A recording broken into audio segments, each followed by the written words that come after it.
good to be back again. Welcome to all our guests. Thank you for joining us today for the Rules and Bylaws Committee meeting. We appreciate your participation and all that you have done for the committee, for the party throughout this process.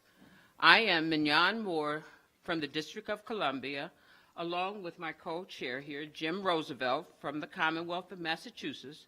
We serve as the co-chairs of the DNC Rules and Bylaws Committee. Would you please join me in reciting the Pledge of Allegiance? I pledge allegiance to the flag of the United States of America and to the republic for which it stands, one nation, under God, indivisible, with liberty and justice for all. I'll now turn it over to my co-chair, Jim Roosevelt. Thank you, Mignon. Before we begin, Mignon and I wanted to note that it's been just over a year since the DNC passed the final version of the delegate selection rules on September 10, 2022. On this occasion, we wanted to share our gratitude with the committee for leading the most transparent rules development process in history.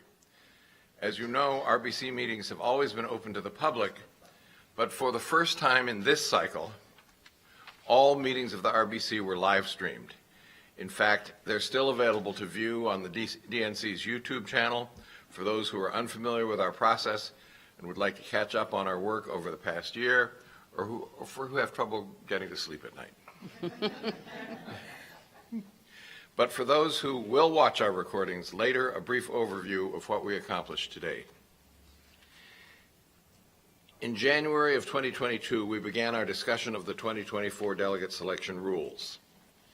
At that meeting, we discussed the importance of a transparent process, how to increase opportunities for Democratic voters, and how the early development of our rules leads to a level playing field. In March of 2022, we began discussing what shape the calendar may take. Members met again in April to discuss the primary calendar and rules. State parties were then notified of their opportunity to apply to participate in the early window. The committee met again in May to discuss the process for reviewing applications from states and began crafting the 2024 delegate selection rules and call. In May and June, we hosted virtual listening sessions and an online portal for public comment. Later that month and in July, we continued drafting the rules and call and reviewed pre-window state presentations. Incidentally, we had, was it 19 state applications? We had 20 applications and 17 reviewed. 20 applications and 17 proceeded to the review stage. Mm-hmm. In August of 2022, we finished drafting the 2024 call for the convention and the 2024 delegate selection rules. We shared those with the DNC in advance of their near unanimous passage last September at the full Democratic National Committee meeting. As we discussed throughout last year, with a change as large as the early window application process, this committee sought to maintain stability throughout the rules and honor the advances made with the Unity Reform Commission. And we feel the support of the DNC reflects our achievement of that goal. State parties have now all drafted delegate selection plans based on the rules passed a year ago.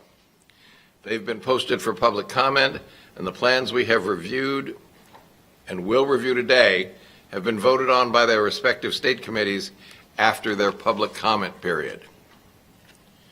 While we've accomplished a lot, I know you are eager to dive into today's business. Just before we do that, I want to wish happy birthday to our colleague and friend Roger Lau, who is not only senior DNC staff, but senior convention staff. So it's great to have him here with us. Now I will ask our parliamentarian, Helen McFadden, to call the roll. Thank you, Mr. Chairman. Mr. Applebaum? I'm here. Ms. Blanco? Ms. Brazil? Mr. Brennan? Mr. Burgos? Ms. Cardona?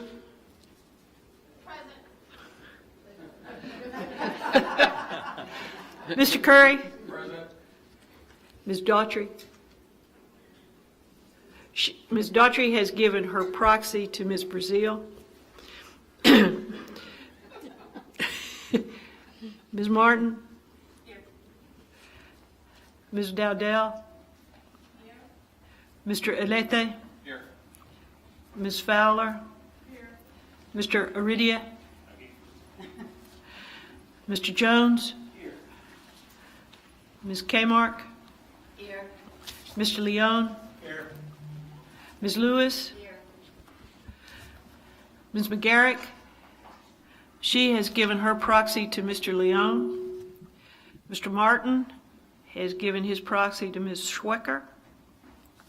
Ms. Martinez? Mr. McDonald? Mr. McGlinchey? He has given his proxy to Mr. Curry. Mr. Mitchell has given his proxy to Mr. Ray.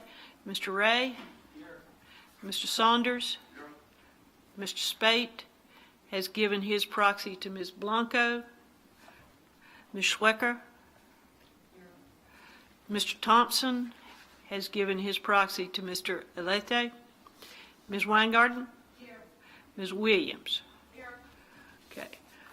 Ms. Blanco was in the room earlier, so I'm going to mark her as present. Mr. Chairman, you have a quorum.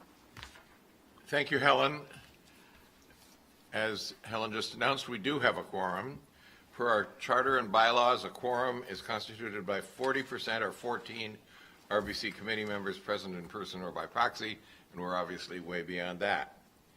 In addition to thanking Helen for her continued support of this committee, Mignon and I want to acknowledge Veronica Martinez-Roman and the Party Affairs team, Jenna Whitaker, Ellen Buckley, John Mott, and Rick Boylan, who continue to work really tirelessly to facilitate our delegate selection process.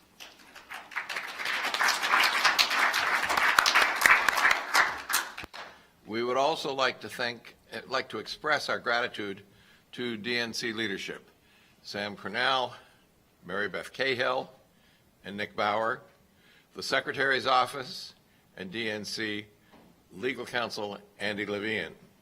Thank you to everyone who contributes to making sure our meetings and our process run smoothly.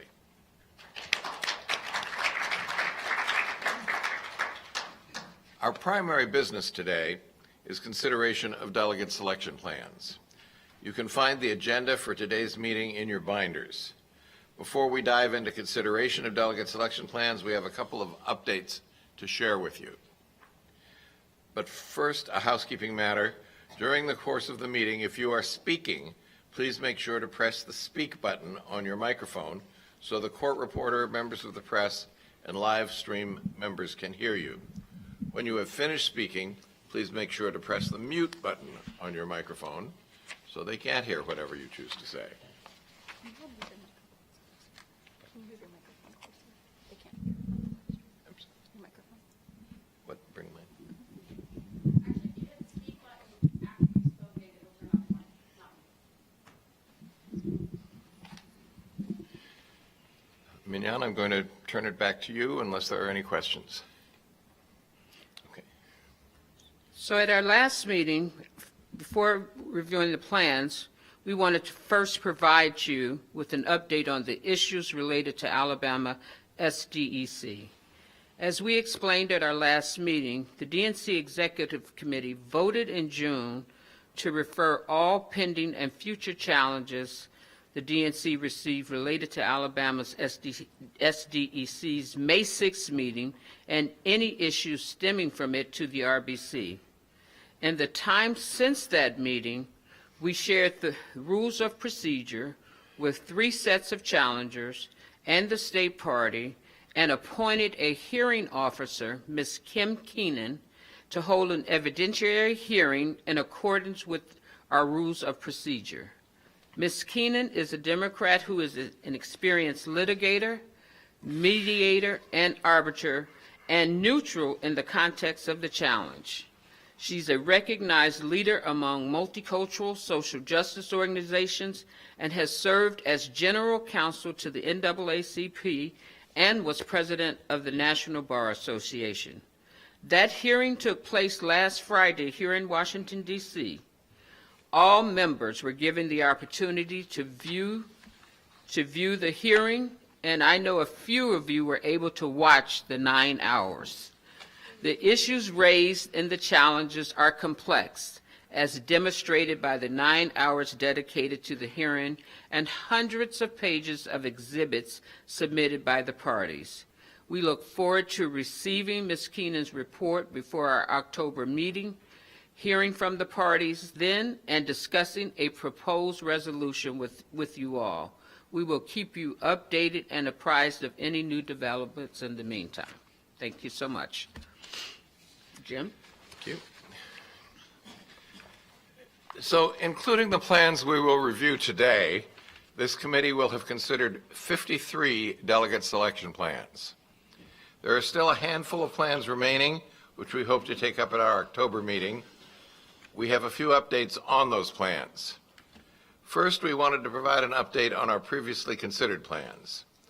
Under our regulations, when a plan is found to be in conditional compliance, the state has provided a list of recommendations required to correct specific omissions or deficiencies in its plan. Upon receipt of resubmitted plans containing appropriate corrective action in response to each of the items of omission and or deficiency, such plans are then automatically moved into full compliance unless you, members of the committee, or the co-chairs have asked for it to be returned to the committee as a whole. Staff continues to review plans as they are resubmitted and reports that 8 state plans now fully comply with the delegate selection rules, regulations, and call. While no vote is required of the committee, the staff has found that the following states' plans should automatically move into full compliance: American Samoa, Arkansas, Illinois, Maryland, Nebraska, Ohio, South Dakota, and Wisconsin. The plans we have already considered, beyond them, the Missouri and Guam delegate selection plans were posted for public comment in late August. We expect Guam and Missouri to submit their plans by the end of September after approval by their state committees. We have received a delegate selection plan from Alabama and are navigating its review relative to the challenges that were discussed a few minutes ago.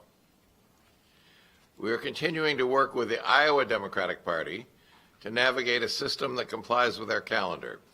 We understand that the Iowa Party will have additional updates for us ahead of the October RBC meeting. Finally, we'd like to discuss the delegate selection plan for New Hampshire. As you'll note, the waiver extended for the New Hampshire Democratic Party expired on September 1, 2023, and we are still only in receipt of a plan that does not include a date in it. We committed at the outset of this process to allow for every opportunity for states to honor the opportunity of hosting their nominating contest within the early window.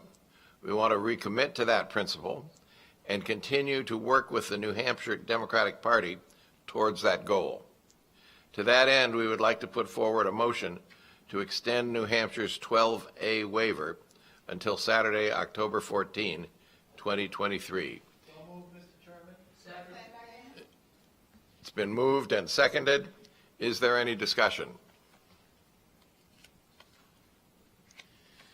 Hearing none, I'll ask for a vote on the motion to extend New Hampshire's 12A waiver until October 14, 2023. All those in favor of the motion, please say aye. Aye. Opposed, say nay. I do not hear any nays. So the motion obviously carries. The first set of plans we're discussing incorporate ranked choice voting. We reviewed the plans for Hawaii, Alaska, Wyoming, and Maine at our July meeting and found each plan to be in conditional compliance. One condition of those findings was that each state must work with the DNC to ensure their system complies with our rules. Today, we would like to provide you with updates on our work with these states. Staff is meeting with these state parties to better understand the technicalities and processes of how they use ranked choice voting in their 2020 process. Based on your comments in July, staff is also interested in seeing the state parties' plans for robust voter education programs directly addressing the use of ranked choice voting. Each of the parties has been asked to provide information on the 2020 process, including how voters were informed and educated about the process, how long it took to finalize results in the past, and the percentage of spoiled ballots due to voter error. We also asked each of the parties to provide information on their proposed 2024 tabulation process, including how the results of each round will be calculated and reported, and how the state party will retain records for each step in the redistribution process. We expect to be able to share these responses with you shortly. Additionally, we requested that the parties provide us with sample ballots, results from each round of the 2020 election, and a summary of the positives and challenges of the process. While the plans for Hawaii, Alaska, and Wyoming involve party-run processes, the ranked choice voting provisions in Maine's plan involve a state-run primary. Maine has been working with our DNC staff and has provided helpful information and insights. They too have responded to the committee's request for additional information and have engaged in many productive conversations with our staff. The Maine Democrats are continuing that communication today by joining us for a brief presentation. I'd now like to invite Secretary Sheena Bellows and Wayne Kinney with the Maine Democratic Party to expand and expound upon their process.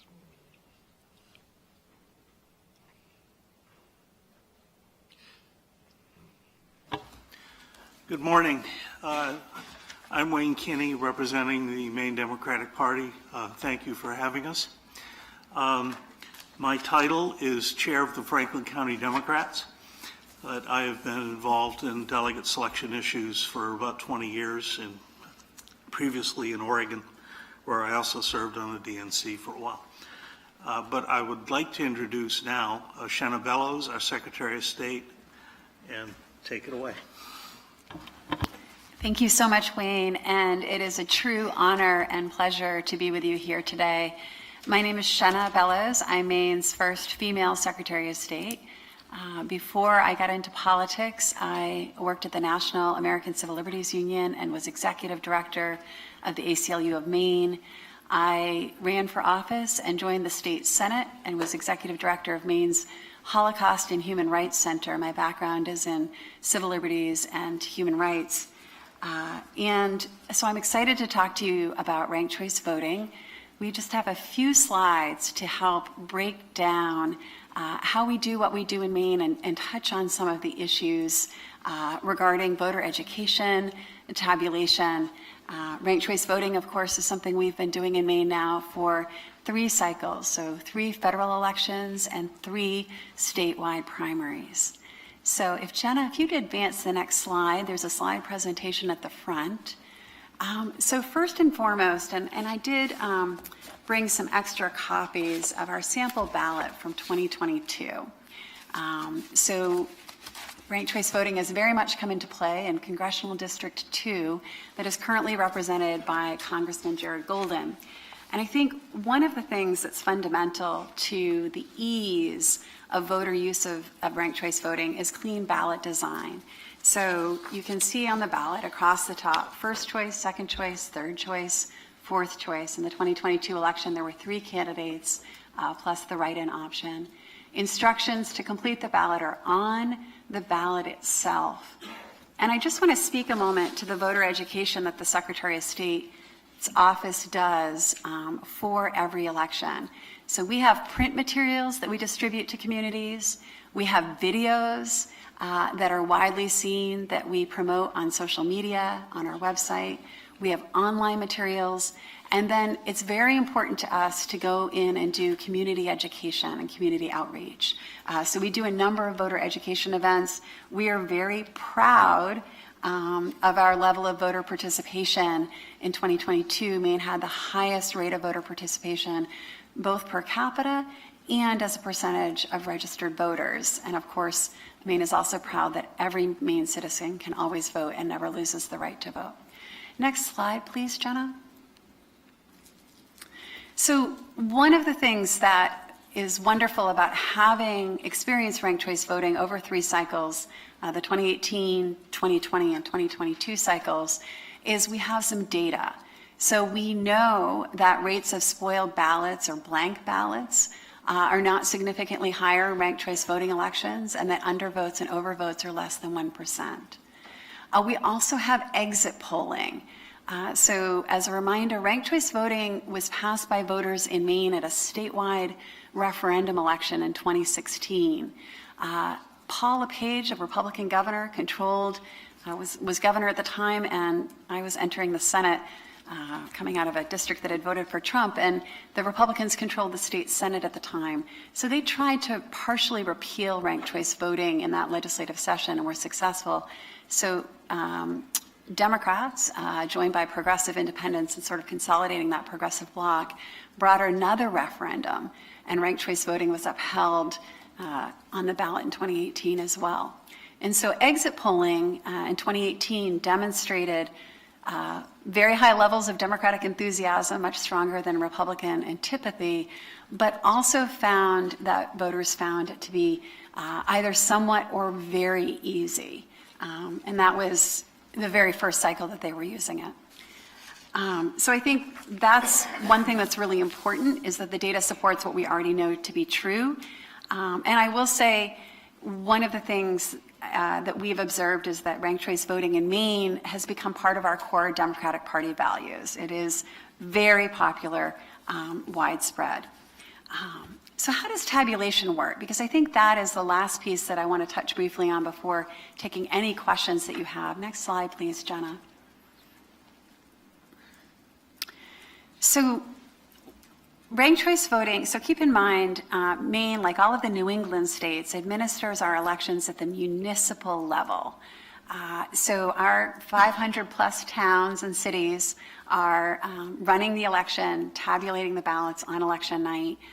All towns of 500 or more voters use ES&S tabulators. That's a statewide contract. We send those tabulators out to the towns.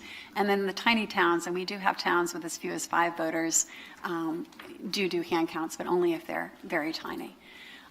If a candidate gets 50% plus 1 in that election night tabulation by the towns, then under state law, nothing further happens. So because keep in mind, the goal of ranked choice voting is to establish majority support and majority voter preference. So if any candidate gets 50% plus 1 in that initial tabulation on election night, so in the presidential primary of 2024 on primary night, that's where it stops. And that is the end of tabulation. If, however, no candidate reaches 50% plus 1, and for example, in 2018, both our statewide gubernatorial primary, the Democratic primary, but also, quite frankly, the race between now Congressman Jared Golden, Democrat from Maine, former Congressman Bruce Poliquin, a Republican, and 2 independents. Former Congressman Poliquin was in the lead, but did not have 50% plus 1, so that went to ranked choice voting tabulation.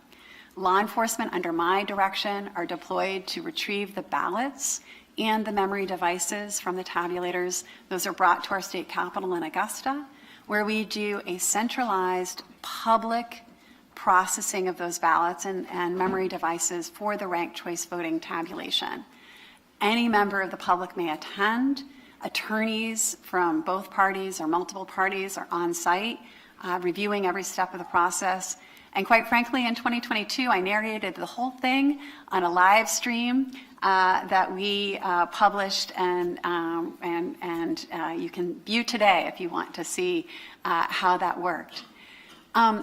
We also, so it's a very transparent process. It's a very efficient process. For the last 3 cycles, we have been able to complete that in the week following election night, despite the fact that Maine is very large geographically, so that retrieval of the ballots takes a little bit of time from some of our more rural areas. Once we've done that tabulation, so the other thing it's important to keep in mind is that no candidate loses any votes, right? You're starting at that threshold, and you're just adding votes as candidates are eliminated. So Jared Golden in 2018 won because the 2 independents that were running were in fact progressive, and as they were eliminated, their second choices were for Jared Golden, and he then exceeded that 50% threshold. That's how he was elected to Congress in 2018. Very similar to our wonderful Congresswoman from Alaska, Mary Patola, and I just learned this morning that she lost her husband in a plane crash. So just my heart and Maine's heart goes out to Alaska, because they're partners in this, and so much respect for them. But that progressive consolidation is hugely important. The data is demonstrated from the results is posted publicly. We post the data from every round so that anyone, any member of the public, any academic can verify the process by which votes were reallocated and the final tabulation and final winner was determined. Parties, of course, can proceed with delegate allocation under state law according to their rules based on those tabulations.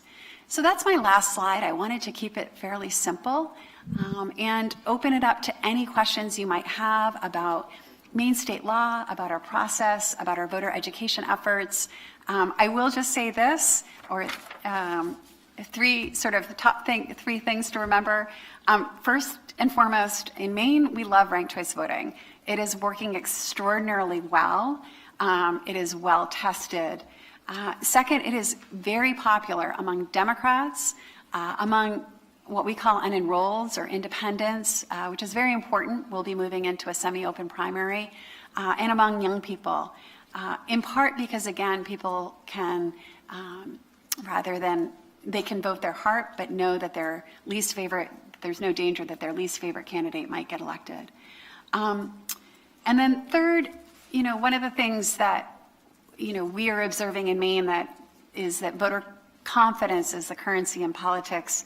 And we really do see ranked choice voting as having been a step or a piece in that bolstering of public confidence in our elections in Maine, because it's truly been empowering. It's been a positive experience across the state. So I'll stop there, and thank you again for the opportunity to speak to you about what we do in Maine.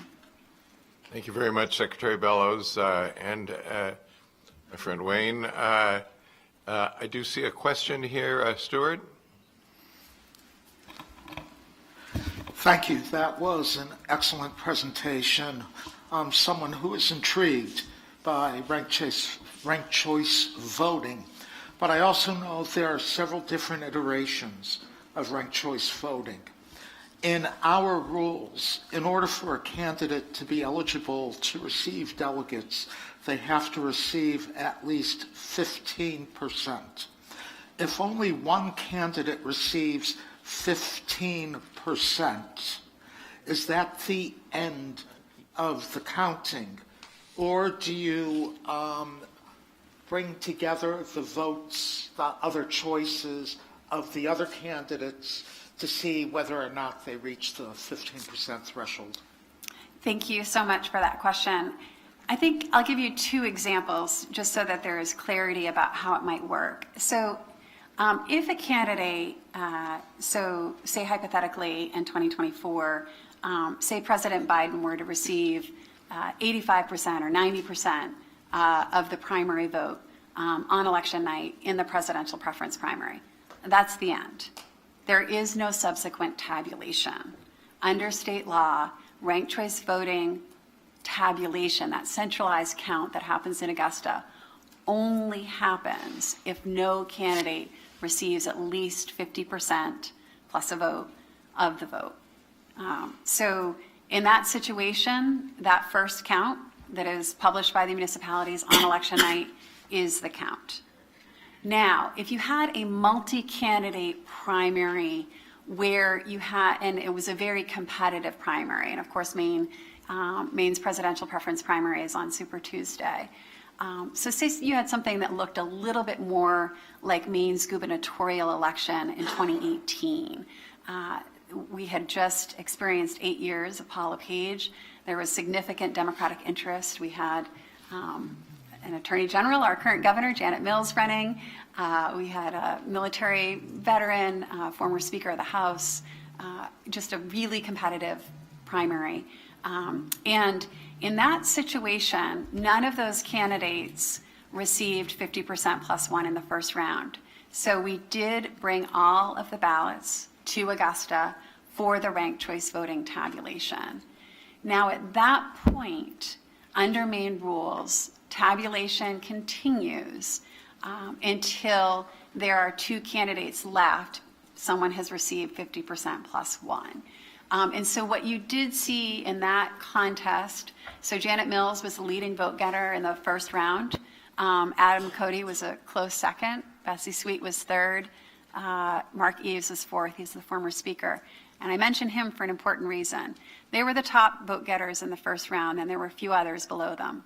As those others were eliminated, Mark Eves had, if you round it up, it was 15%, but it was just under 15% in that first round. The others had 30 or 40, I can't remember the details for them.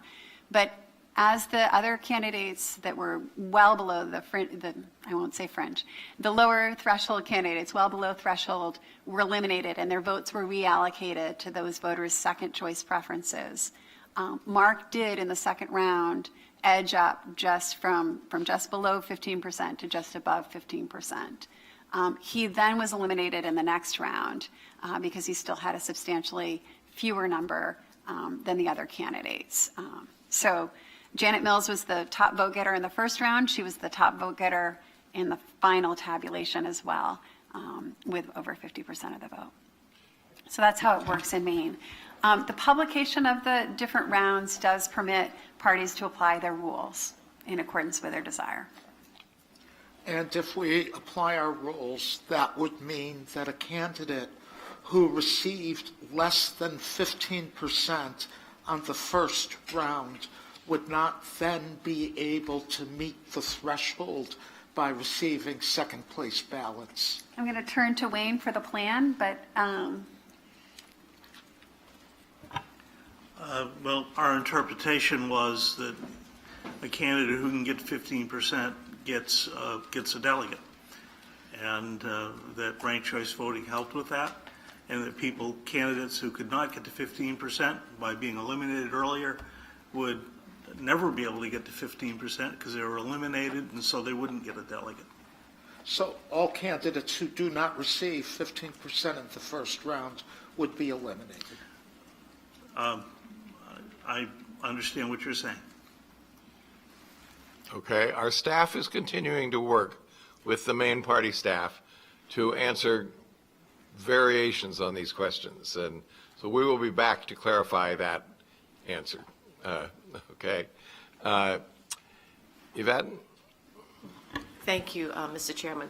That was a really good presentation. I just have one question. I'm Yvette Lewis from Maryland. You are talking to us now from the end, the finished game.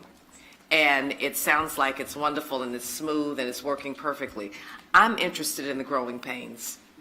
I'm interested in how you got to this point and what your state had to go through to get to this point where you're successful. Most importantly, I think about a state that is 5 times larger than your state, right? And how this particular program would work based on your experience. But I mean, honestly and truthfully, I'd like to know about the growing pains, what you guys went through to get to this point. So ranked choice voting was on a statewide referendum in 2016. At that point, it was community advocates and leaders in that campaign that were conducting the public education. There were ice cream socials, there were beer tasting, where the ice cream socials, it would be, vanilla, chocolate, maybe more exciting than that, but chocolate, strawberry, and people would have a ballot that would look a lot like this, but with the ice cream flavors, and then the first choice, second choice, third choice, fourth choice, and they'd fill out their ballot picking their ice cream flavors, and then there'd be a tabulation so that people could see how it worked. But that public education was happening from the community. It was community-based public education. It was not state run as it is now. So that passed, and then we entered into a very contentious legislative session. Republicans controlled the Senate and the governor, it's a very purple state. Democrats controlled the House. And Democrats were advocating for moving forward with implementation of the ranked choice voting has passed by the voters, and Republicans were trying to block it. There was a Supreme Court case, actually. Republicans tried to challenge it to the court.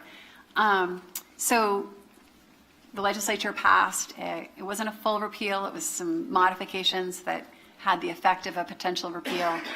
And suddenly the Secretary of State's office had no money, but had to implement a ranked choice voting referendum for the 2018 statewide primary. Ranked choice voting was on the ballot, and ranked choice voting for the first time in that statewide primary in a very competitive gubernatorial primary for both parties. So the growing pains, I think, I think the best decision my predecessor ever made was ballot design. And I think sometimes some places where ranked choice voting has been tried really struggle with a very clear ballot design so that voters understand what they're doing. I think that was absolutely fundamental. The second piece, of course, is tabulation. So main benefits, because statewide we do a single statewide contract for tabulators. Certainly in places like Maryland, where it's county-based, there may be different tabulators in different counties. And so we had to work with our vendor to establish an algorithm for running that ranked choice voting tabulation, and we had to test it to make sure that the algorithm was performing accurately. And then the rules and the procedures, I have the rules with me here. For anyone who's particularly geeky, I can get you a copy of the rules. But making sure that those were crystal clear in terms of procedures, that took some significant time and deliberation. Again, in growing pains for ranked choice voting in some places have been where, where the rules are perhaps not clear about tabulation or how results will be announced. So we announce all of our results once the tabulation is complete. And we do that rather than doing differing folks have differing views. We don't do partial results because we want to avoid the horse race effect. We want to wait and make sure that everyone knows exactly what has happened because the votes have already been cast. There is no horse race anymore, right?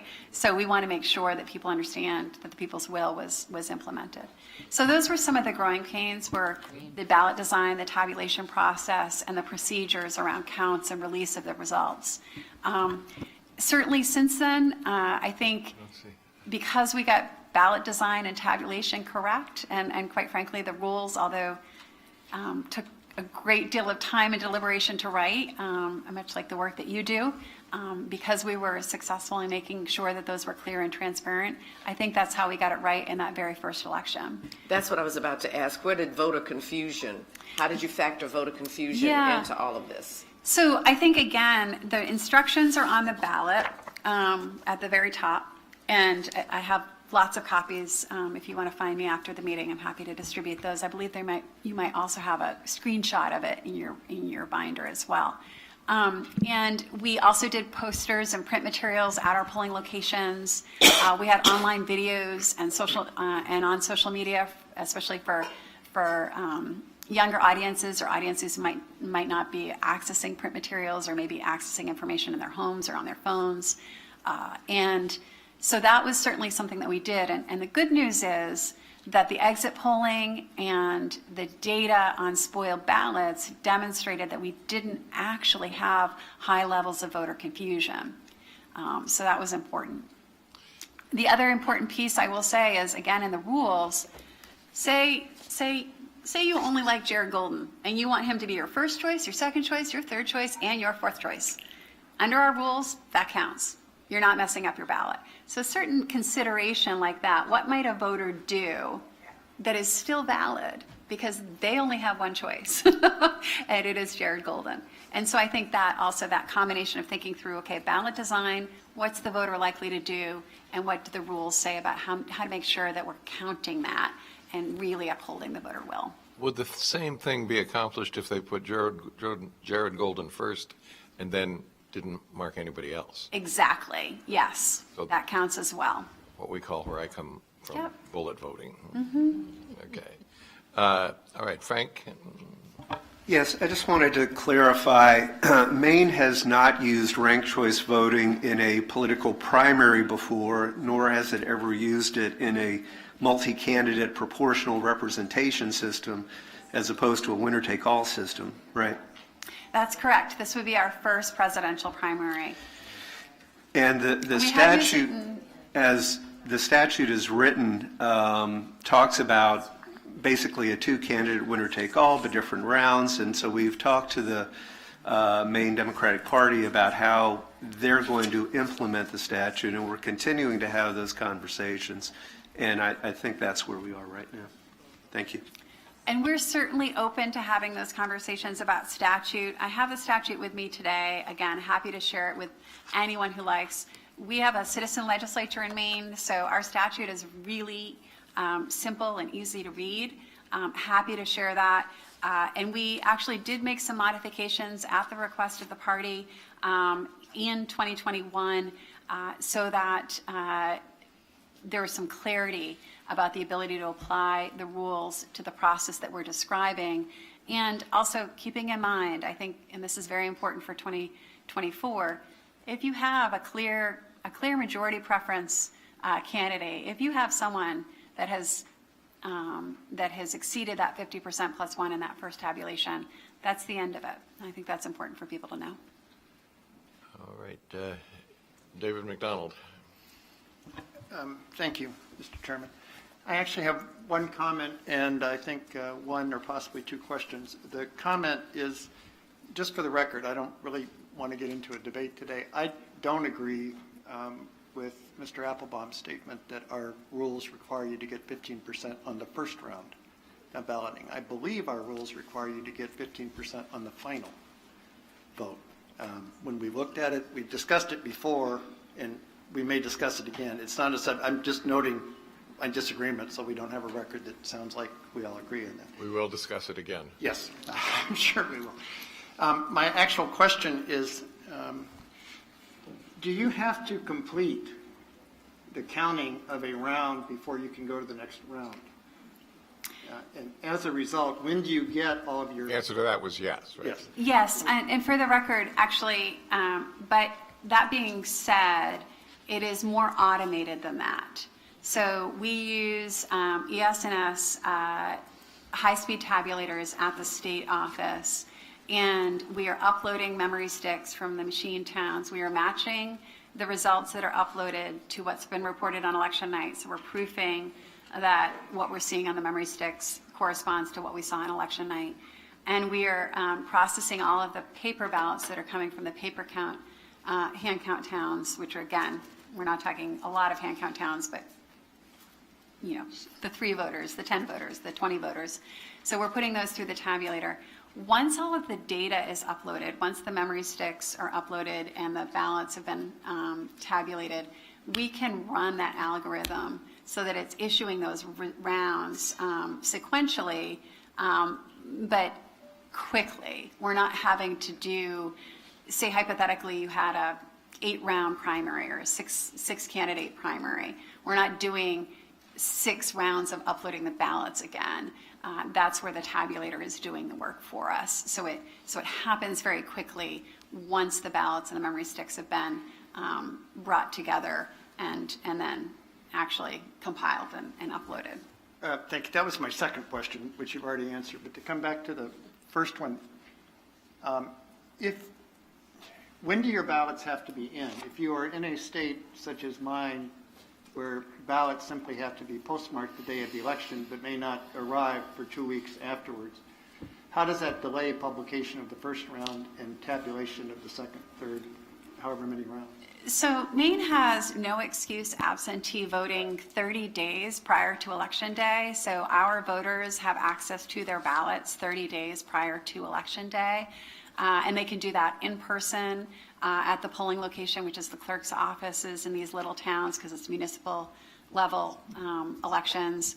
Or they can do vote by mail if they request a ballot. They can have a ballot mailed to them. They can deposit the ballot in the drop box. We have drop boxes all across our state as well.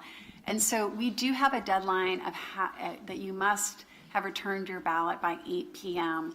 on election night. So that is not postmarked on Election Day. That is 8 p.m. Now that has existed since, that is a decades-long process and expectation, and it is also, we also have same-day voter registration. You can show up in that 30-day window and say, I want to register to vote, and you can register to vote and cast your ballot right then, or you can show up on Election Day, register to vote, and cast your ballot. So we have an election night, 8 p.m. is when the polls close in Maine. That's when every ballot must be received.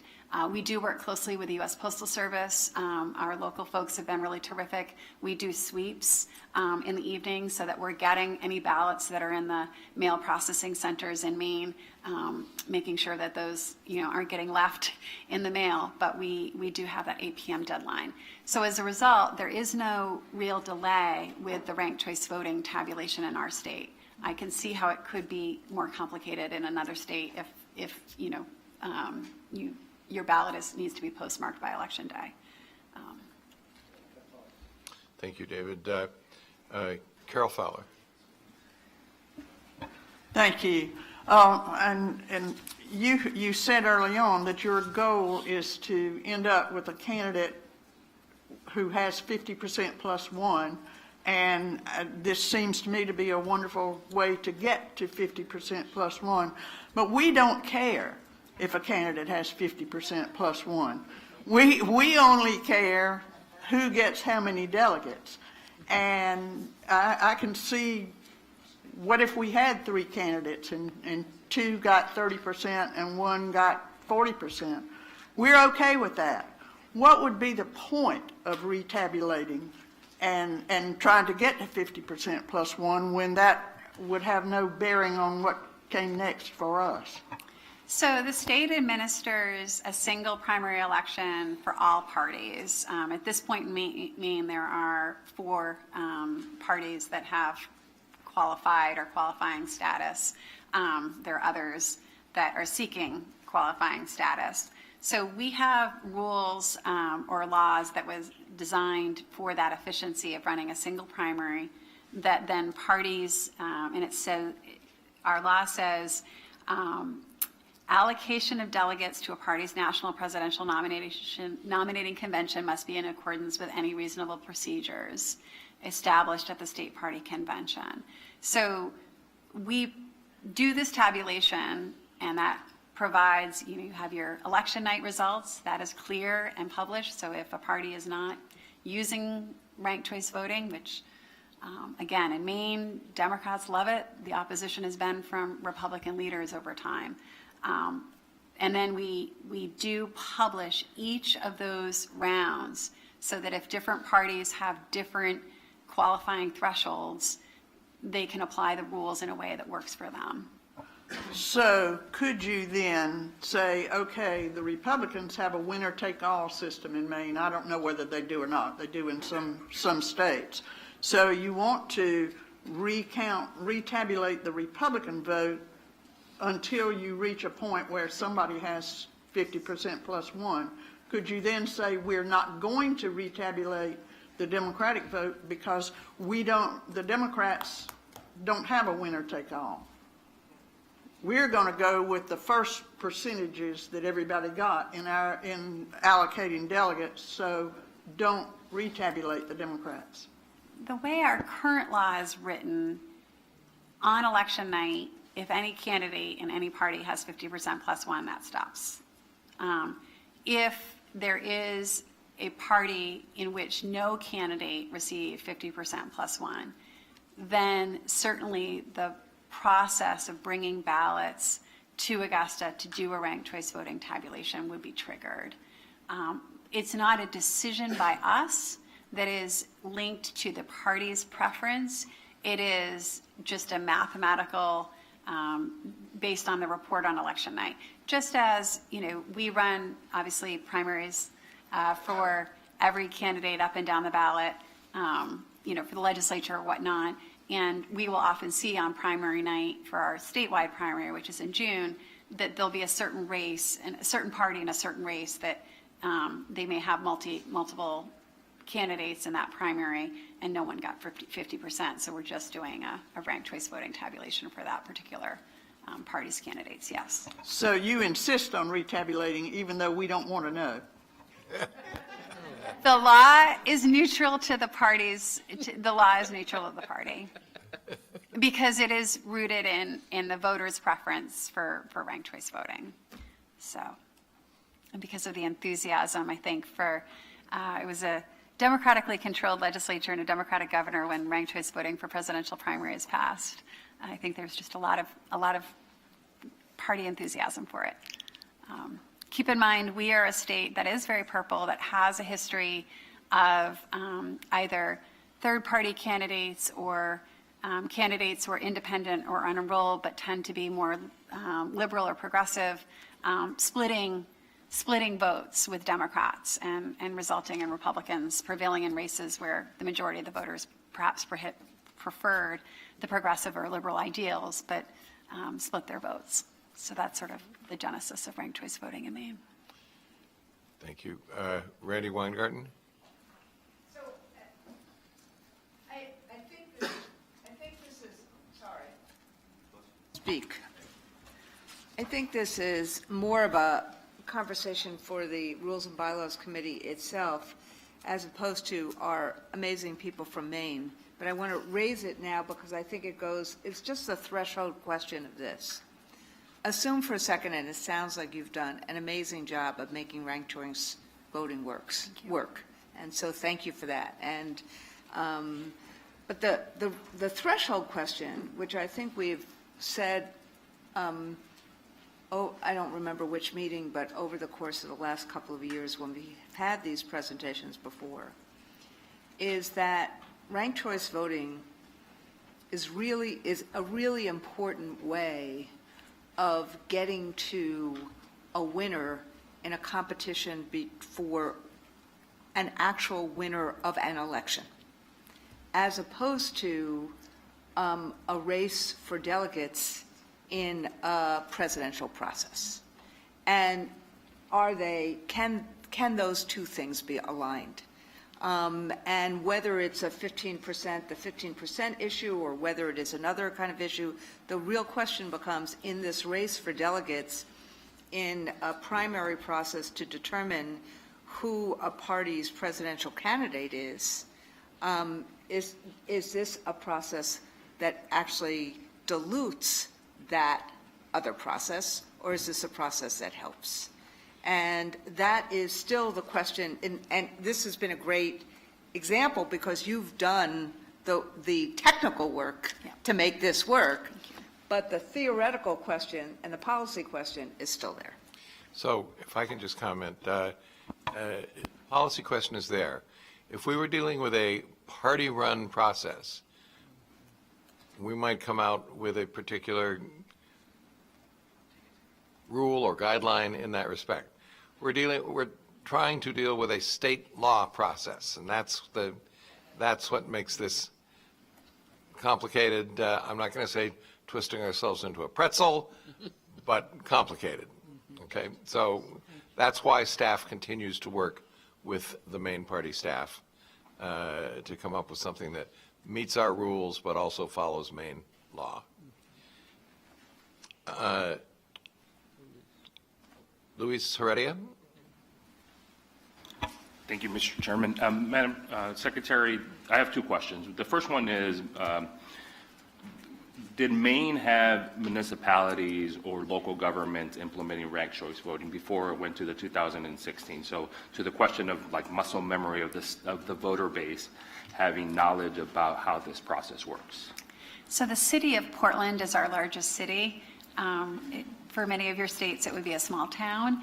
But the Portland advanced ranked choice voting. There were efforts in Portland to do ranked choice voting, but they had not, I wouldn't say there was substantial muscle memory, because the efforts to do a statewide ranked choice voting and to implement it at the municipal level were really happening in the same era.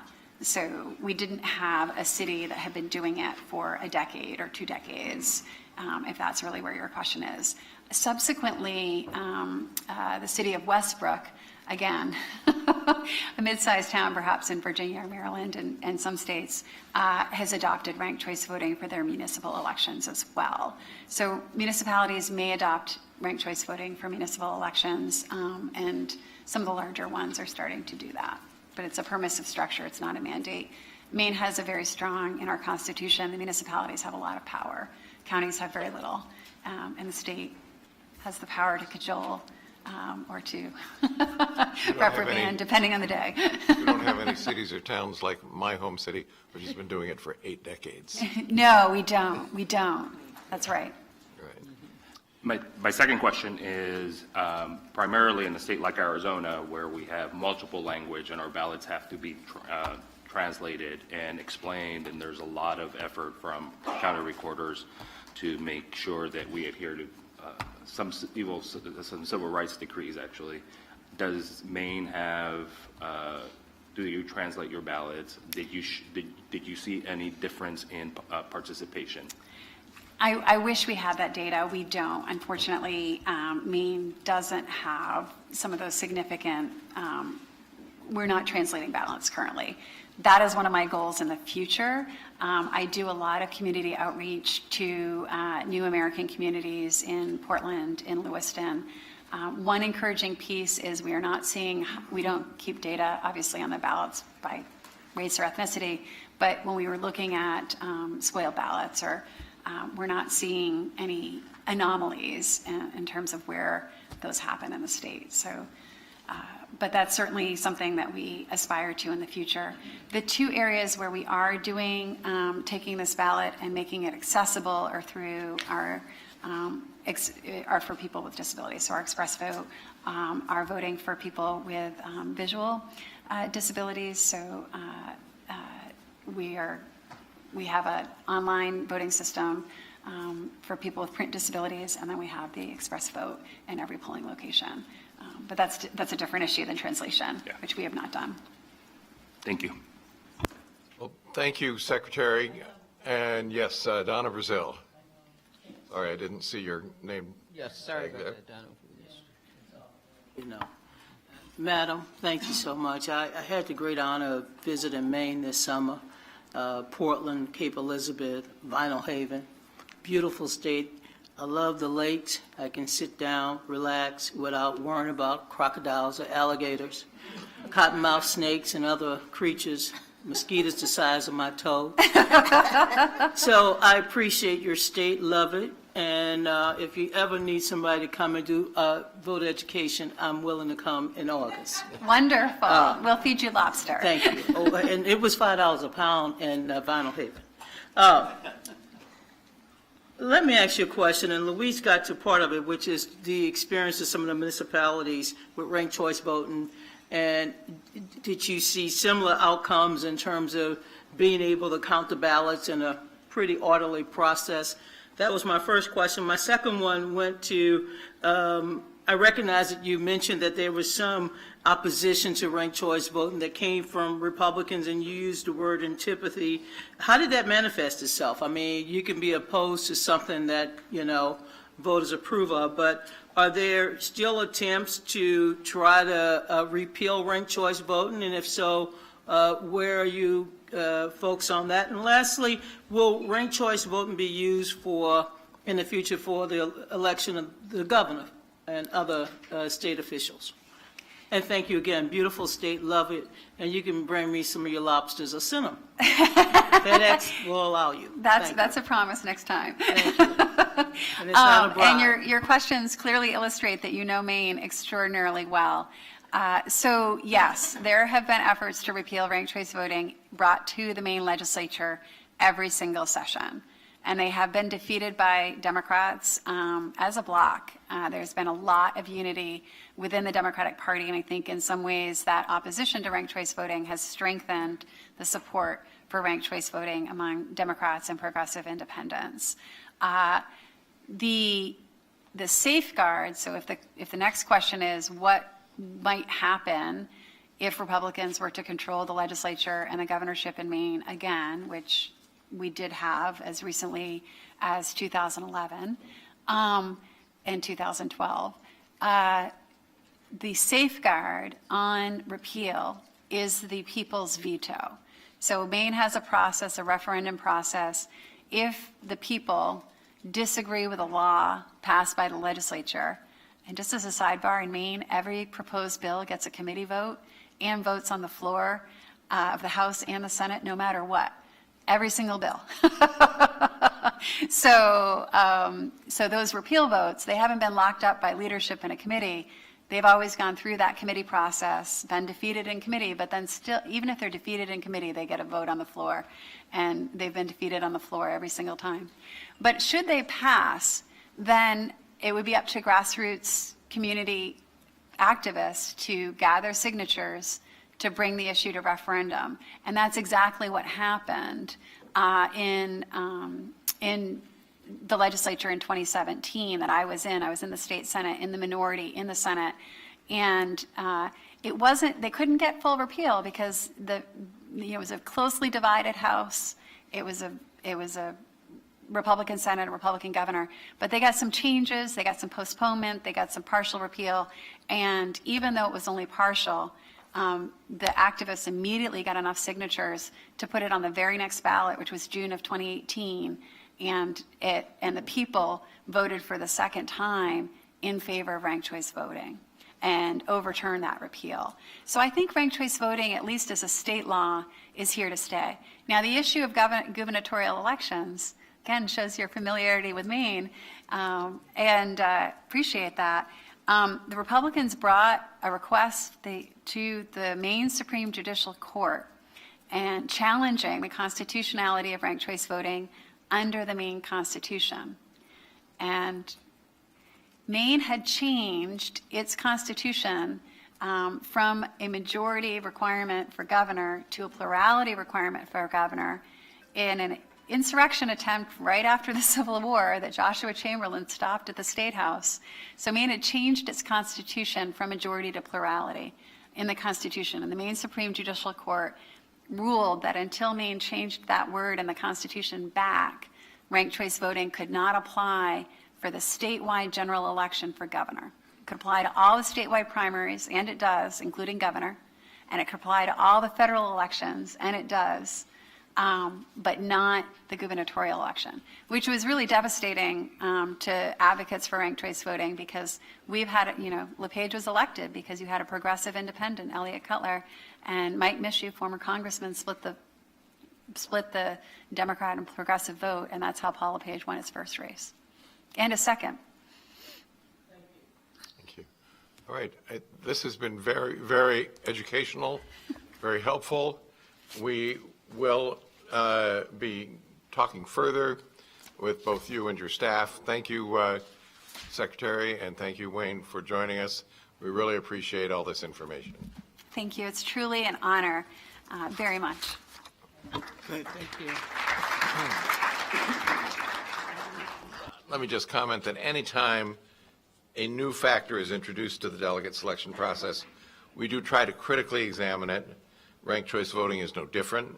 Our objective is to apply the rules to all delegate selection processes in a manner that is fair, transparent, and accessible for voters and candidates, while ensuring that our party rules are recognized and respected.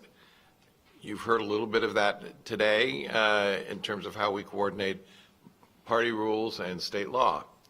I think I thank our DNC staff for reviewing these plans with those goals in mind, and we look forward to reviewing the information provided by state parties. Mignon, back to you. Thank you, Jim. I'd like to also add my thanks to the Secretary. I have noticed over this last year, the Secretary of States have become so critical to the voting process and to accountability. And your presentation just proves how important your role is. So thank you very much for coming and joining us today. So now I'm going to do the delegate selection plan review. That brings us to consideration of delegate selection plans. We have 3 states that we have asked to return to the committee with more, that we asked to return to the committee with more information, along with 4 new states whose plans we have not yet reviewed. As you will remember from our June and July meetings, your binders contain a summary of findings, 4-page synopsis, and a staff evaluation for each state. Each plan presented today has been reviewed by the party affairs team and the voter protection team. The staff evaluations were preliminarily shared with state parties so that the staff may reference responses from the states in their presentations. But the PATS office has not processed new submissions in their entirety yet. For each state, we'll ask a PATS team member to present their findings and recommendation. If a representative is here from the state, they'll be asked to speak as well. Following the presentations, we will call for a motion regarding the plan's compliance and any waiver requests. This will allow for discussion to begin. Our discussion is complete. When our discussion is complete, we will vote on the plan's compliance along with any waiver requests before proceeding to the next state. First up will be Democrats abroad. We'd now like to move for consideration of the plan for Democrats abroad, which is a new state for review that included ranked choice voting. This is a new process within Democrats Abroad's plan, and staff have many questions about Democrats Abroad's ability to implement ranked choice voting in the process. In July, this committee decided that states that have not previously implemented ranked choice voting in their plans would be removed from states that have not previously implemented ranked choice voting in their plans would remove ranked choice voting. I'll recognize Aaron to give us an overview. Thank you, Co-Chair. So Democrats Abroad is allocated 12 at-large delegates, 1 PLEO delegate, and 1 alternate. The Dems Abroad plan provides for delegates and alternates to be proportionally allocated to presidential preferences based on the result of presidential preference vote conducted at in-person polling centers, also by mail and by email on March 12th, 2024. Democrats Abroad do not allocate district-level delegates, but instead opt to allocate 9 regional-level at-large delegates. These delegates are selected at the regional conventions from April 18th to June 8th. The global convention then will meet to elect the remaining 3 at-large delegates, 1 PLEO delegate, and 1 alternate on June 8th. This plan does incorporate the use of ranked choice voting for purposes of determining presidential preference. Staff has not received sufficient information to allow us to say that they have the technical or financial ability to execute ranked choice voting as required by Rule 2K2. Should this committee decide, as it did in July, that states that have not previously implemented ranked choice voting in their plans should not include it in their process this time, we will update the staff evaluation to include the removal of ranked choice voting for the purposes of determining presidential preference. I do want to add that while Democrats abroad may not be permitted to use ranked choice voting for their presidential preference election, the plan does provide for the use of ranked choice voting to elect delegates to the National Convention. Staff has requested more procedural details on how this process will work as well. Additionally, staff has requested information on the voting process at the Global Convention. We want to ensure that this does not constitute weighted voting. Neither the delegate selection rules, the call, nor the DNC charter provide for the use of weighted voting. This committee has previously determined that the use of weighted votes is contrary to the Democratic Party's and Robert's Rules' fundamental principle of one person, one vote, and previously determined that Democrats' abroad system did constitute weighted voting. The plan complies with the spirit and generally the substance of the rules, the call, and the regulation, but has certain deficiencies or omissions. Staff recommends that the plan be found in conditional compliance pending the receipt of the requested additional information. We did plan to have a representative from the party here today. They got caught up in delays and are actually still on their way, but they're not going to make it in time. So I am very happy to take back any questions that you might have for them. Frank? Yeah, thank you, Aaron. The Democrats abroad does a terrific job. They're really a very important adjunct to state parties in helping reach voters around the world. And by definition, their process is complicated, probably the most complicated of any of our states. But the issues that were flagged on ranked choice voting and weighted voting are a concern. So I trust the staff will be able to work that out. If they're not able to work that out, I assume it will come back to the committee for our review. Yes, that's correct. Thank you. I'm now going to ask for a motion for the plan to be found in conditional compliance with the caveat that Democrats abroad remove ranked choice voting for presidential preferences election so we can begin our discussion. We have a motion and a second. The floor is now open for discussion from members.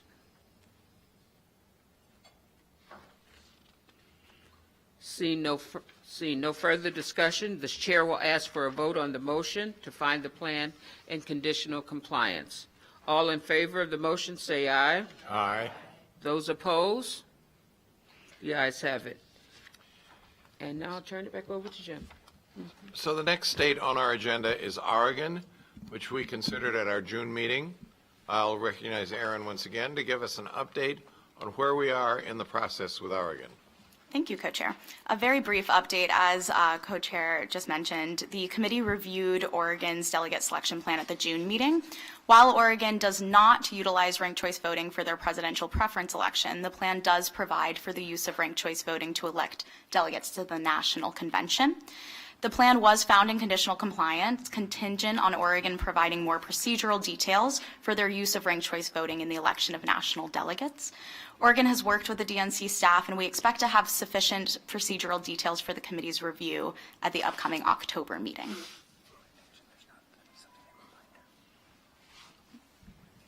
Thank you, Aaron. So this brings us to the end of our discussion of states using ranked choice voting in their plans. Thank you all for your thoughtful consideration of this emerging factor in our delegate selection process. I have no doubt that ranked choice voting will continue to be a topic of discussion as we work through this cycle and look forward. Mignon? Our next state to consider is California. California's plan had not yet been approved by their state committee at our June meeting, but has since been approved and returned to the committee. Aaron will walk us through their plan.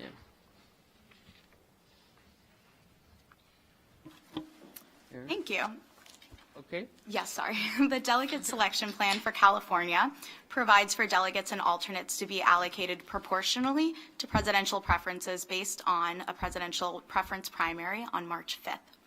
The delegate selection plan for California provides for 277 district-level delegates, 55 PLEO delegates, and 92 at-large delegates, and 9 alternates. The plan also provides for the selection of 18 members to each standing committee. District-level delegates will be elected at congressional district caucuses on April 20th, and a committee of district-level delegates will select the PLEO delegates and the at-large delegates and alternates on May 18th. California's affirmative action plan goals are aligned with the suggested goals provided by the DNC data and analytics team, and the plan complies with the spirit and generally the substance of the rules, the call, and the regulations. They do provide for the potential to use virtual voting, and so that's been flagged for the DNC tech and security team, and so we'll discuss that with them. And that is, conditional compliance would be pending on that review. But other than that, the staff recommends that the plan be found in conditional compliance. Thank you, Aaron. I'll ask for a motion to find the plan in conditional compliance so we can begin our discussion. We have a motion and a second. The floor is open for discussion by members. Frank? Sorry. Hey, Aaron, how does the virtual voting work? What kind of virtual voting are they talking about using? I believe it's for the selection. It's in the, I could pull up the document. I believe it was flagged there. It would be for the selection of delegation chair and standing committee members, so not for the selection of national delegates or presidential. In, Zoom. Okay, cool. I'm familiar with that. Any further questions, discussion? Seeing no further discussion, the chair will ask for a vote on the motion to find the plan in conditional compliance. All in favor of the motion say aye. Aye. Those opposed say nay. The ayes have it. Jim? So our next state for consideration is Arizona. We considered the Arizona delegate selection plan at our June meeting. At that meeting, committee members raised concerns about the makeup of the state committee, who would be responsible for selecting the PLEO and at-large delegates. As you know, PLEO is an acronym for party leader and elected officials. This is a category that was created in 1980 in our rules. I'll recognize Jenna to give us an update on Arizona. Thank you. As you may recall, the RBC discussed Arizona's plan at the June meeting in Minneapolis. The committee decided to defer a final review of the plan following questions about the composition of the state committee electing PLEO and at-large delegates. Based on the RBC's discussion, the Arizona State Committee considered a bylaws amendment to create a state convention to elect delegates and DNC members. On September 9, 2023, 88% of the state committee voted in favor of the amendment. The state party has updated the Arizona plan to now provide for a state convention to select their PLEO and at-large delegates on Saturday, May 18, 2024. Additionally, Arizona has requested a waiver from Rule 15D because the state's presidential filing deadline is 100 days before the primary, which is more than the 90-day limit allowed by Rule 15D. Staff recommends that Arizona's delegate selection plan be found in conditional compliance along with the approval of the Rule 15D waiver. Thank you, Jenna. I'll now recognize Luis Heredia, our member from Arizona, who can speak to Arizona's plan. Mr. Chair, Luis Heredia, Arizona. So we took a vote this Saturday to adopt a bylaws amendment and create a state convention composed of roughly will meet the definition of gender parity, equal division. The chair will have an appointment process to meet that obligation and that requirement. That will be done after consultation with our Affirmative Action Committee, our Equity Committee of the State Committee. So we therefore considered that for the delegates at large and PLEO and alternates, but also added the amendment for a convention for the election of our DNC members that are elected for the following term. Thank you. I will entertain a motion to find the plan in conditional compliance so we can begin our discussion. It's been moved and seconded. The floor is open for discussion by members. Yes, Elaine Kmark. Is this a typo, or it says district level delegates will be elected on April 20th, and then PLEO at-large and at-large alternates will be elected on March 18th. That's by the state convention, that's the day before the primary. So how do you then order them according to presidential preference? Sorry, that is a typo. I meant to say May 18th. Yes, apologize. That should be May 18th. Yes. Oh, all right. Well, that makes a lot more sense. Okay. Thank you for that catch. There we go. Any other discussion? Here. You know, I just want the record to show that I caught that, not David McDonald. I overslept. All right. And that is a first. All right. So, I didn't understand. 15B waiver. Okay, so does the motion to approve include a motion to approve the 15B waiver? And the answer, I believe, is yes. Does that inspire any further discussion? Hearing none. All those in favor of the motion, please say aye. Aye. Opposed, nay. The ayes have it. The next state we'll consider is New York. I'll recognize Jenna to give us an overview. Thank you. The delegate selection plan for New York provides for delegates and alternates to be allocated proportionally to presidential preferences based on a presidential preference primary election tentatively scheduled for April 2nd, 2024. The delegate selection plan for New York provides for 143 district-level delegates, 29 PLEO delegates, 48 at-large delegates, and 18 alternates. The plan also provides for the selection of 9 members for each standing committee.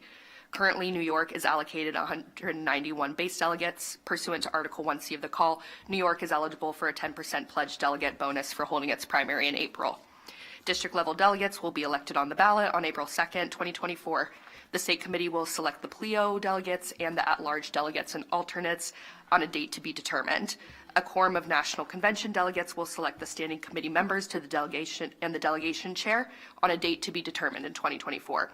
The convention pages will be named by the state chair on a date to be determined in 2024. We have asked the state party to update their plan with dates as soon as possible.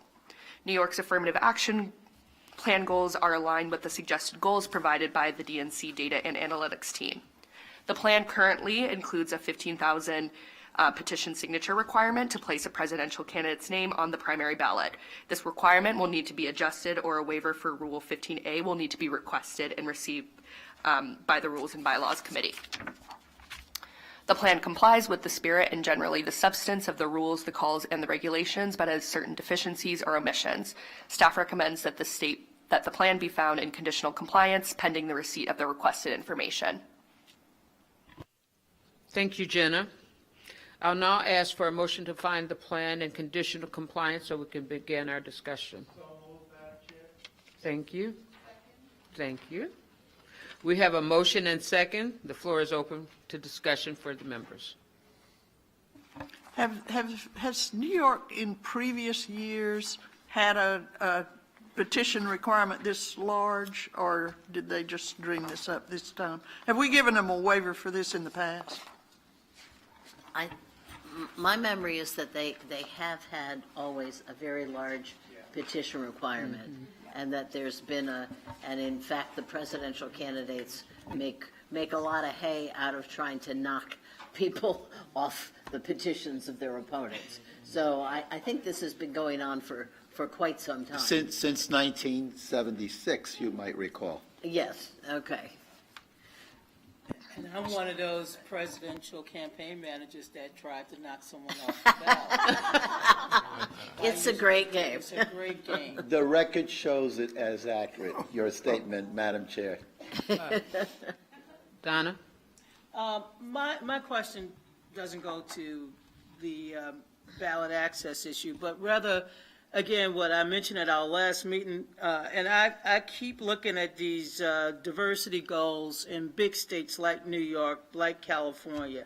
And for some reason, whether it's the African-American community, Black community, the LGBTQ plus community, or Hispanic community, the numbers continue to decrease. And maybe there's another formula out there that I don't know about, but I haven't seen any evidence why that will justify why some of these numbers are shifting downward, as opposed to either remaining the same or increasing. That's my only concern. It's not a question. Downward from 2020? From 2020. And of course, as you all know, I keep my old notes. I'm going to declutter my house soon.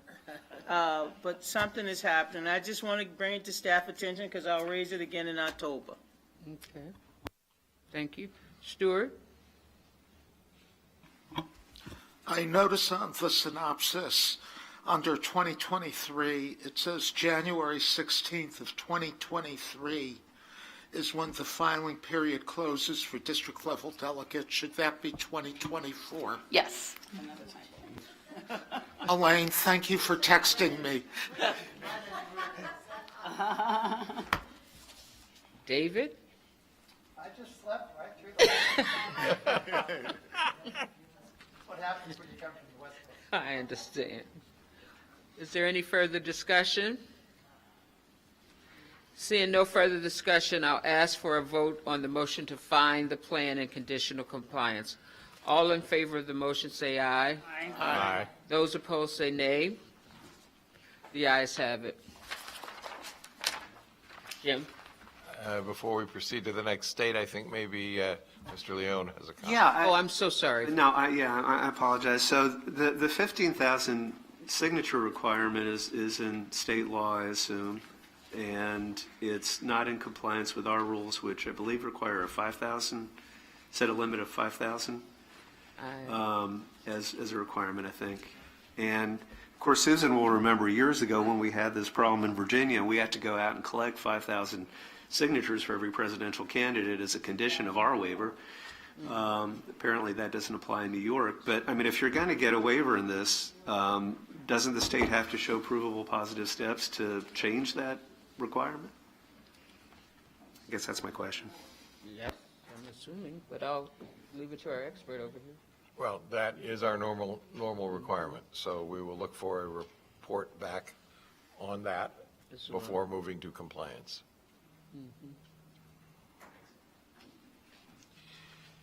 Our next state to take up is Idaho.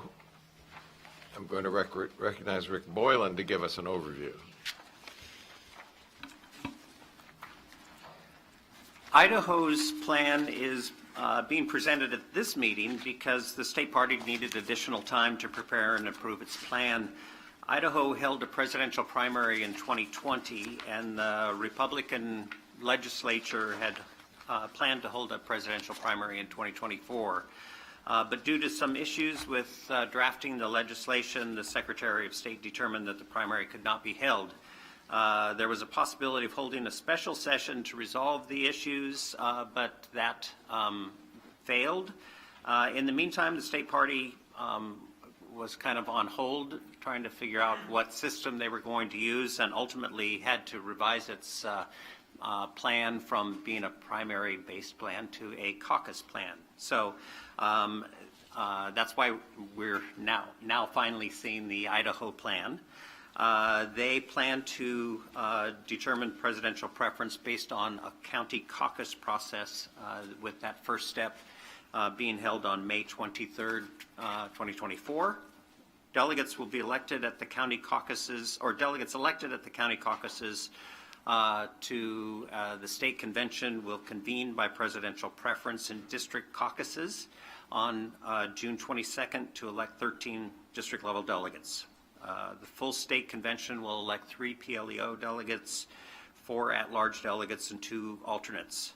And then the delegation will meet that same day to select 1 member for each standing committee and the delegation chair, and the state chair will also name the 3 convention pages. With RBC approval of the state's caucus process, Idaho will qualify for a Stage 3 bonus, which will add 20% to its base number of delegates. That's 3 delegates, 3 additional delegates. Idaho's affirmative action plan goals are aligned with the suggested goals provided by the DNC data and analytics team, and also include goals for labor and veterans. The plan complies with the spirit and generally the substance of the rules, the call, and the regulations, but has certain deficiencies or omissions, and the staff is recommending that the plan be found in conditional compliance. So I'm going to comment here that what this plan does is move in opposition to our general goal of not using caucuses to select delegates. What it stands for is the proposition that the state is in a bind. That when they thought they were going to have a state-run primary, the legislature didn't come through. If we approve this plan for both conditional and then final compliance, I believe we should do it with the caveat that that is for this time only, that we expect the state party to take not just provable positives, but hopefully successful steps to present a primary process for the following, for the 2028 cycle. Anyone object to that? Okay. All right.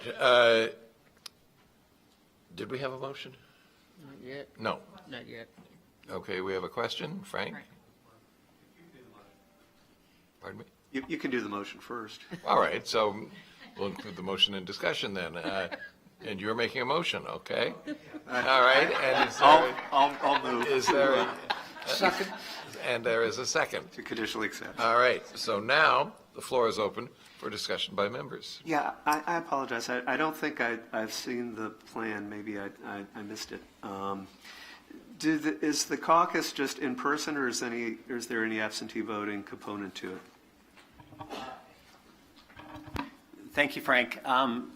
The plan does provide for an absentee process that staff is questioning.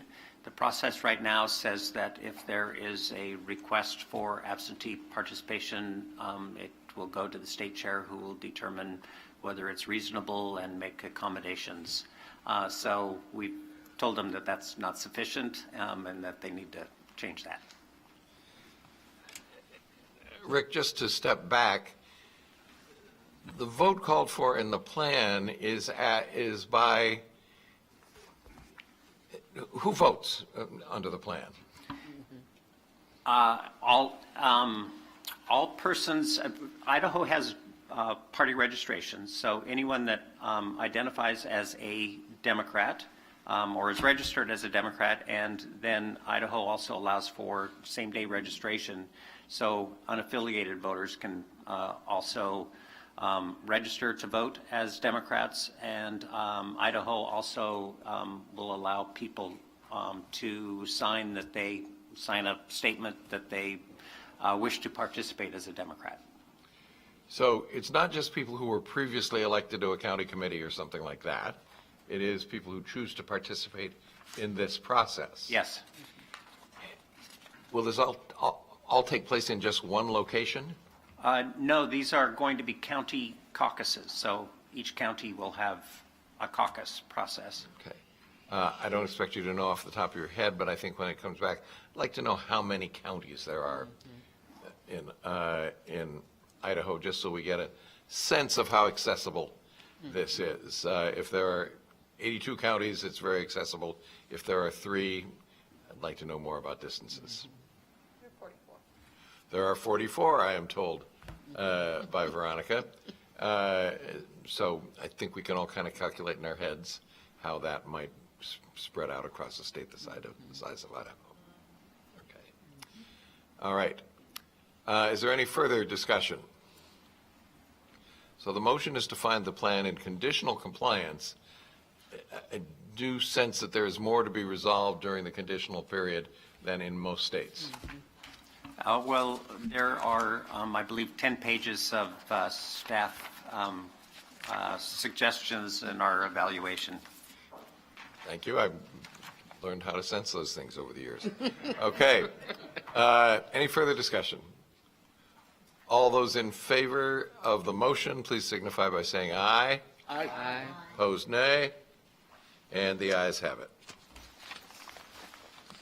So the final plan on our agenda today is Georgia's, and I'll ask Veronica to give us an overview. Folks, the delegate selection plan for Georgia provides for delegates and alternates to be allocated during a state-run presidential preference primary taking place on March 12, 2024. We also wanted to flag that the process for gaining access to the ballot is also defined by the state through their Georgia code, which has been in place for over 10 years now. The plan provides for district-level delegates to be elected on April 6th. Following that election, PLEO delegates will be selected by a quorum of National Convention delegates on April 20th, and then at-large delegates and alternates will be elected by the State Committee on May 18th. As you'll note from the summary of findings and the staff evaluation, Georgia's affirmative action plan goals aligned with our suggested goals, and we found that this plan generally complied with the spirit and substance of the rules, call, and regulations, but are looking forward to working with Georgia to fix any technical deficiencies or omissions, and we would recommend that this plan be found in conditional compliance. Thank you, Veronica. I'll now ask for a motion to find the plan in conditional compliance. So moved. Is there a second? Second. The floor is open for a discussion by our members. Seeing no further discussion, I'll ask for a vote on the motion to find the plan in compliance, conditional compliance. All in favor of the motion say aye. Aye. Those opposed say nay. The ayes have it. So we have gotten to the end of our journey. Once again, Jim and I thank you all for your countless hours you have put into this process over many, many months. We thank you so very much. But before we close, we're going to call on one of our members to brief us a little bit on the campaign that she's been working on for our nation's children and teachers. So we'd like for Randy to tell us a little bit about it. And as we go back to our states and you see them coming to a state near you, you'll know it's by Randy Weingarten. Randy, please. Thank you. Thank you, Mignon. Thank you, Madam Chair. I have a palm card that explains the campaign a little bit that I'm going to hand out because, of course, a teacher is a teacher is a teacher. But, we have an ad that's on the top of my Twitter, or I don't know what you call it now, I guess we call it X, which is, and so it's posted on the top of it. My Twitter is rweingarten. So you can see the 30-second ad. But the bottom line is this. We know that kids and families really need public education. And too often, what ends up happening is that we become responsive and reactive to the latest crisis or the latest, pummeling that one gets somewhere, including, for example, when Governor Youngkin was running, what happened in Loudoun County, what's happened in Florida with banning books, what's happening in everywhere in terms of the creation of the culture war and trying to. Too often, we don't actually talk about that in a way of the long-lasting effects on inequities, on health care, on schooling, and it particularly hurt vulnerable communities. And there are people in America that would like to relitigate this and blame the teachers and their union for all of those effects, as opposed to all of the discrepancies and confusion and all of the problems that happen with a once-in-a-century pandemic. So what we decided to do this year, and we started this in March, but we put this campaign together for the start of this school year, is to really focus on the challenges that kids and families have right now and to put forward solutions that we believe will work to address those challenges, like loneliness. We have a mental health crisis in this country. And instead of, and the Secretary and the Surgeon General has talked about it. But we can't just study a problem, we have to solve it. And so we as the AFT represent teachers, and we're the second largest nurse union now. We wanted to use this year to solve these problems, to not talk politically, but to talk educationally, and to talk about health care. So we are on a mission to actually not just lift up our members and what they do and how important they are, of which all of that is important and vital, and the investments are vital, but to really, with a laser focus on things like learning loss and loneliness and literacy and practical skills, which we know we can solve if we can align the resources and the policies and people together. So that is what the Real Solutions campaign is. So we are taking on literacy. So as they ban books, we're giving them out. We've done 9 million. We've given out 9 million books already in the last few years. And in fact, we're thinking about taking this Reading Opens the World to the next DNC so you can see what we're doing. Like books where kids see themselves. But in addition to doing that, we are making sure that teachers actually know, regardless of the curriculum that they are, sorry for my back, regardless of the curriculum that they're given to teach, that they have real tools and strategies for the teaching of phonics, for the teaching of letters, for the teaching of understanding vocabulary. Sorry to be so pedagogical right now. But they need that because kids need that and parents need that. So we've worked with WETA to create Reading Universe to do these things. Community schools wrapping around services. That's what families need. We've done that, and we're trying to get 25,000 community schools across the country. Taking on the social media companies. We are doing this with a group called Parents Together, which is the largest parents group other than PTA right now, to actually say that Mark Zuckerberg, Meta, I'm saying this to all the press, they could in a day change the algorithms to make things safer for kids. I'll give you one example. If you actually stop notifications to people under 15 years old during the school day, you could stop some of the addictive quality. Why don't they do it? Because of money and profits. Automatic scroll. If a kid had to actually scroll instead of it being automatic, if you created the default position on the most safe position, so it had to be manually changed. These are the things I'm talking about. And the last one, which is the one I'm very, as you can, I'm passionate about a lot of stuff, sorry, and I've had a cup of coffee this morning, sorry. But experiential learning. How do we get kids to want to be back in school? Everybody's talking about attendance issues and things like that. If kids work with their hands, if kids work on experiences, this is what private schools do all the time. Why can't we do this in public schools? Career Tech Ed.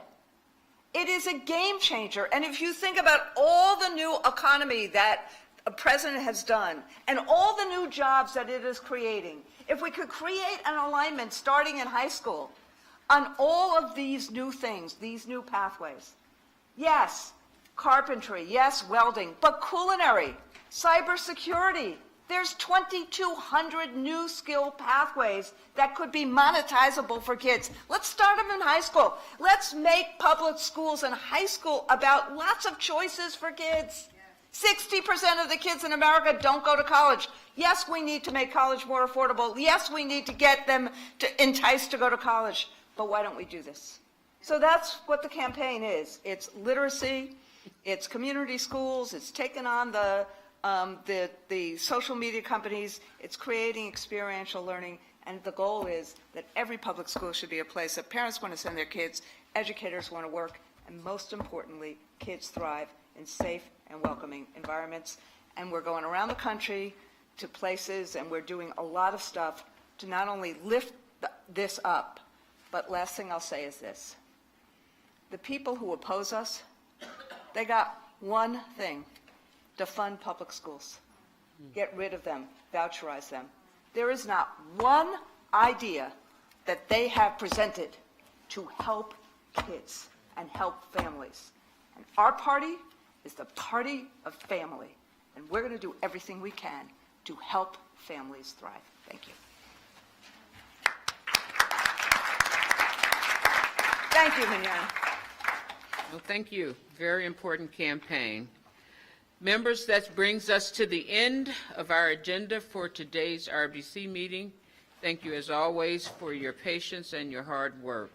We look forward to seeing you at our next meeting, which will be held in conjunction with the fall DNC meeting in St. Louis. Our meeting is tentatively scheduled for Friday, October 6th, 5:30 p.m. Frank, we want to give Frank.